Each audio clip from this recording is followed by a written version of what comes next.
Welcome to The Deep Dive.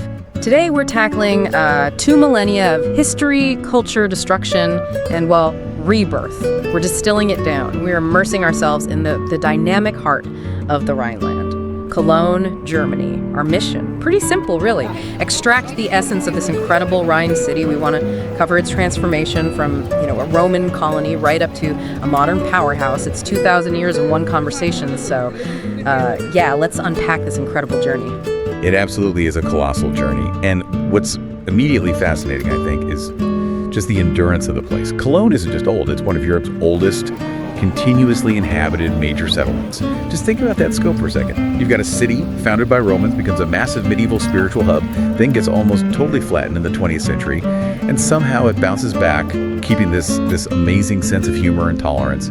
It's quite something. And the start is surprisingly specific, isn't it? We often think Roman cities, maybe pragmatic military camps. But Cologne wasn't just built, it was chartered officially, 50 AD, Claudia-era Agrippinensium, that's a mouthful, named specifically after Emperor Claudius's wife, Agrippina the Younger. Apparently she was born nearby, and she pushed her husband to grant it city status. Yeah, that's a really key piece of information. It tells you this wasn't just some random outpost. Agrippina was a real political player.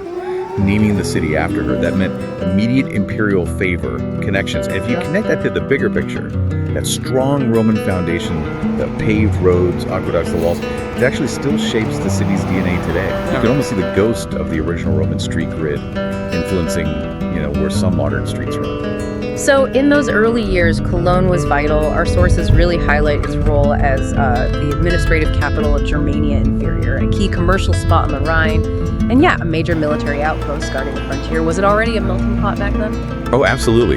The sources paint a picture of a remarkably multicultural place. You had Romans, indigenous Celts, various Germanic peoples, all living, trading, sometimes intermarrying right there. That long history being a frontier city where cultures bumped up against each other, well, that might be why openness is still such a hallmark of modern Cologne. And you can literally see the proof of this early prosperity. The ruins of the Praetorium, the Roman governor's palace, and these amazing mosaics are still preserved under the city center in the Roman Germanic Museum now. It's pretty impressive they held on to that importance even after Rome started to, decline. How does a major Roman city even navigate that transition without just falling apart? Location, location, location. And trade, basically.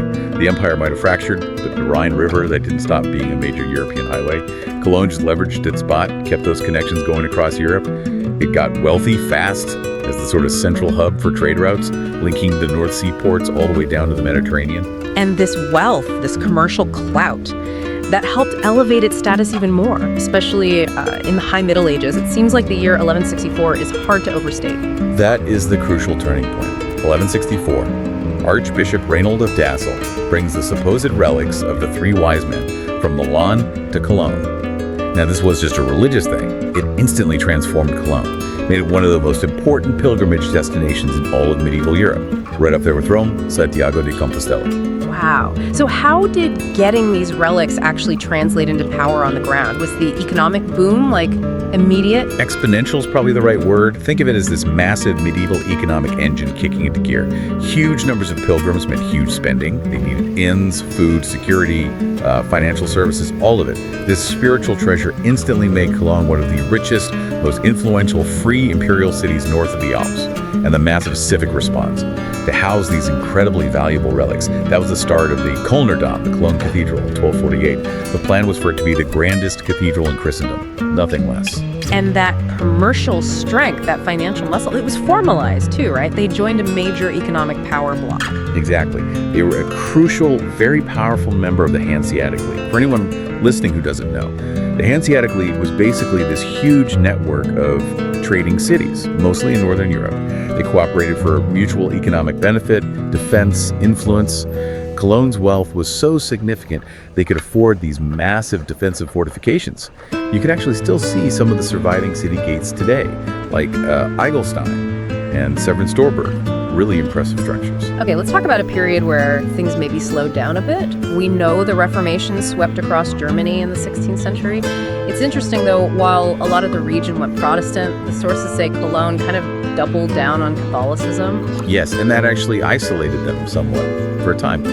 Their really strong commitment to the Catholic faith meant they maybe missed out on some of the philosophical shifts, the economic dynamism that was happening in some Protestant centers. It was a bit of a period of stasis, you could say, until an outside force came along and just completely shook things up.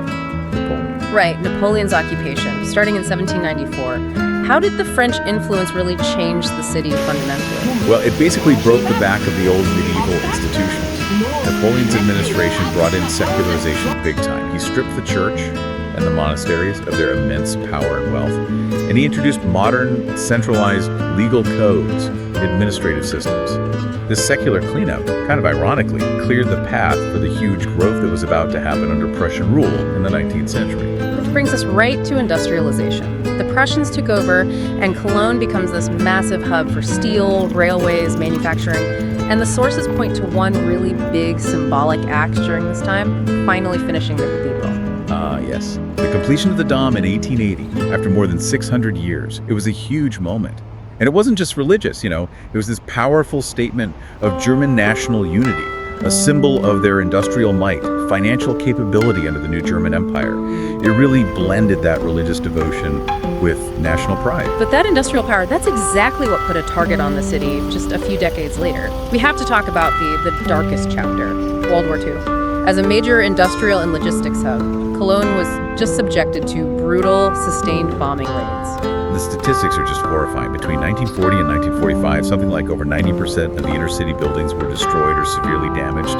The historical town effectively just rubble. It must have seemed impossible for the city to ever recover its identity. But the symbol of resilience, that single image that seems to define the post-war era, is the Kölner Dom. Exactly. It stood there amidst all the ruins. Scarred, yes, but largely intact. Almost miraculous, defiant. That image wasn't just about faith. It became this incredibly powerful psychological anchor for the people. It gave them something visual to hold on to as they started the massive task of rebuilding. And that post-war reconstruction, it was a really complex, fascinating process. Our sources indicate that the city leaders made a deliberate, almost radical choice. Instead of adopting a totally new modernist grid, which, many German cities did, they largely chose to rebuild along the original medieval street layout. Yeah, and that choice adds this really fascinating layer. You have these powerful modernist architects who saw the destruction as like a blank slate, an opportunity to build a perfect modern city. But the prevailing feeling, driven by this need for historical continuity maybe, it favored restoring the old structure, albeit with modern buildings, of course. This post-war rebirth, focusing on both historical continuity and modern functionality, it created this unique blend of old and new. And it fostered this profound sense of unity, of shared purpose. That focus on continuity brings us right up to the modern cultural identity, doesn't it? The famous Kölsch mentality. What exactly defines that spirit? The Kölsch spirit. It's really the cultural foundation of modern Cologne. It's this deep-seated friendliness, openness, tolerance, and a really relaxed way of living. It's summarized by that local phrase, écoute wie écoute, basically. It comes as it comes, or what happens, happens. It's sort of relaxed acceptance. And this isn't just local folklore. You see it in the demographics. Over a third of the residents have foreign roots. That shows a remarkable level of international integration, openness, that probably goes way back to those Roman frontier days we talked about. It seems like that openness is also reflected in the fact that they're a huge media powerhouse, too. Absolutely. They are Germany's media capital, no question. The city hosts major public and private broadcasters. So you've got WDR, the big regional public broadcaster with a huge cultural influence, and then RTL, one of Europe's largest commercial broadcasters, headquartered there. Plus, they're a global center for modern art. The Museum Ludwig is world-renowned, especially for its pop art collection. But nothing, absolute nothing, seems to capture that chaotic, friendly spirit better than the legendary carnival.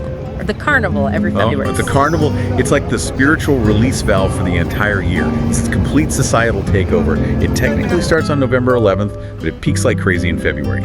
Some say it's defined by the 3 Rs, regiment, Rausch, intoxication, and revolution. The whole city basically just goes into this state of temporary joyous anarchy, massive parades, political satire costumes, and the constant shout of the city's battle cry. Kula! It really does sound unique.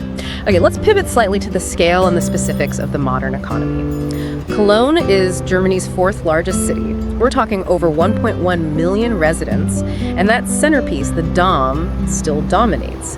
UNESCO World Heritage Site since '96. It's an economic giant, for sure, but they absolutely maintain that local flavor. You really can't discuss Cologne without mentioning Kolsch beer. It's this distinctive, light, top-fermented beer. And it's legally protected, can only be brewed in and around Cologne. And the way you drink it is almost as important as the beer itself, isn't it? Precisely. It's served in these slender, really quite small 0.2-liter glasses called Stangen, not big pints. You drink it in a traditional pub, a brauhaus, and the waiter, the co is often a character in himself, automatically brings you a fresh one when yours is empty, without asking. They just mark your tab with pencil strokes on your beer mat. It's this very specific, communal, often quite humorous tradition that just screams local pride and connection. I love that, this balance between massive international industry and these deeply local, almost ritualistic traditions. That balance is absolutely key to their success, I think. And what's fascinating is how education feeds into this. The city is a massive educational hub, constantly injecting new talent into the economy. The University of Cologne, founded way back in 1388, has over 50,000 students. It's got an excellent reputation, especially in fields like economics and law.